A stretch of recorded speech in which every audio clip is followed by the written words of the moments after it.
Pemirsa, perdagangan saham di Bursa Efek Indonesia hari ini mulai dibuka dan didukung sejumlah sentimen dari global maupun dalam negeri.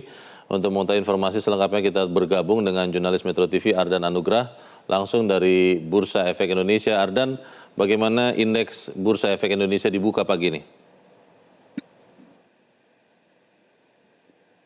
Ya Leo, bisa kami laporkan bahwa hari ini perdagangan saham di Bursa Efek Indonesia kembali dibuka, di mana sejumlah analis pasar saham memprediksi hari ini pergerakan indeks harga saham gabungan akan bergerak secara terbatas, masih dalam fase sideways dengan kecenderungan melemah.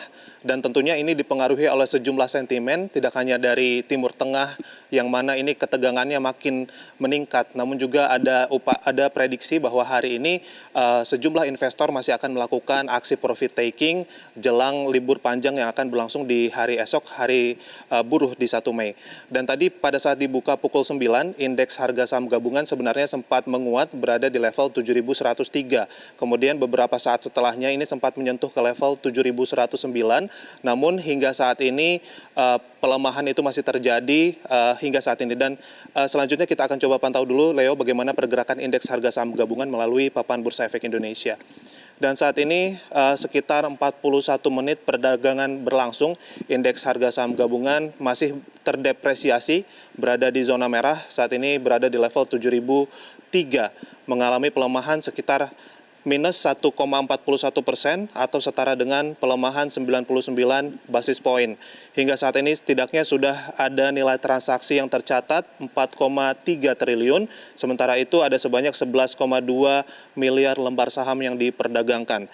Bisa kami laporkan juga, Leo, hingga saat ini setidaknya sebanyak 414 emiten saham melemah, kemudian ada sebanyak 150 emiten saham yang menguat, dan ada sebanyak 132 emiten saham yang stagnan.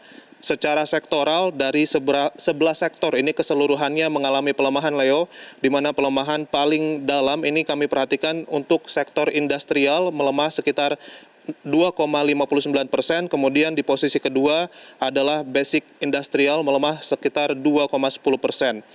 Dan kalau kami bisa mengutip pernyataan dari senior market Charlis, Meraya Aset Sekuritas, Navan Aji Gusta, hari ini memprediksi bahwa sebenarnya IHSG bisa saja rebound, namun kinerjanya akan diperberat oleh sejumlah sentimen.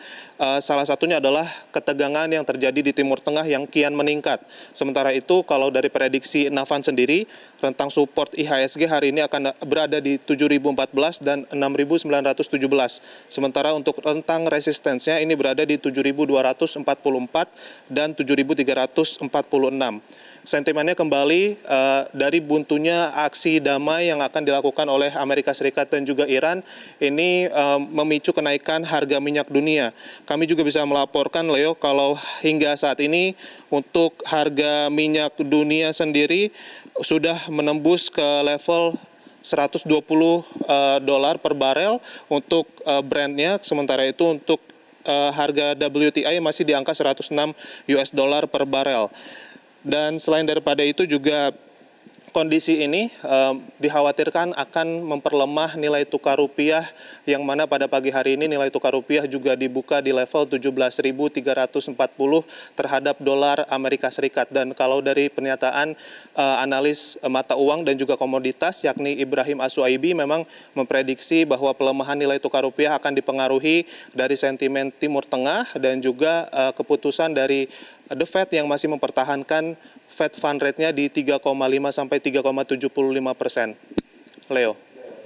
Ardan, kalau saya melihat di pagi ini market movers menggunakan turnover atau nilai transaksi itu didominasi beberapa saham-saham bank besar. BCA saat ini turun 2,5% di 5850, kemudian Bank Mandiri di urutan ketiga, ini harga sahamnya turun 0,4% di 4410. BBRI juga turun 1,6% di 3020. Beberapa investor mengatakan mereka mencermati juga nilai tukar rupiah yang saat ini kelihatannya kembali mendapat tekanan. Seperti apa nilai tukar rupiah atau pelemahan rupiah terhadap dolar ini mempengaruhi keputusan investasi di Bursa Efek Indonesia pagi ini, Ardan? Iya, memang kalau dari analis pasar saham, analis nilai mata uang dan juga komoditas Ibrahim Aswaibi sendiri ini mengatakan bahwa memang mayoritas investor ini melihat kondisi pelemahan nilai tukar rupiah terhadap dolar Amerika Serikat, akhirnya mereka beralih kepada aset-aset yang dianggap lebih aman. Memang kalau dari kali ini adalah untuk sektor perbankan, ini banyak investor yang akhirnya menarik investasi mereka untuk dialihkan kepada aset-aset yang lebih aman, melihat dari nilai tukar rupiah memang yang terus mengalami pelemahan hingga menyentuh ke level 17.300. Leo. Baik, kita akan terus memantau seperti apa pergerakan indeks harga saham gabungan di Bursa Efek Indonesia dan juga nilai tukar rupiah. Ardan Anugrah saat ini melaporkan langsung dari Gedung Bursa Efek Indonesia di Jakarta. Jelajahi cara baru mendapatkan informasi. Download Metro TV Extend sekarang.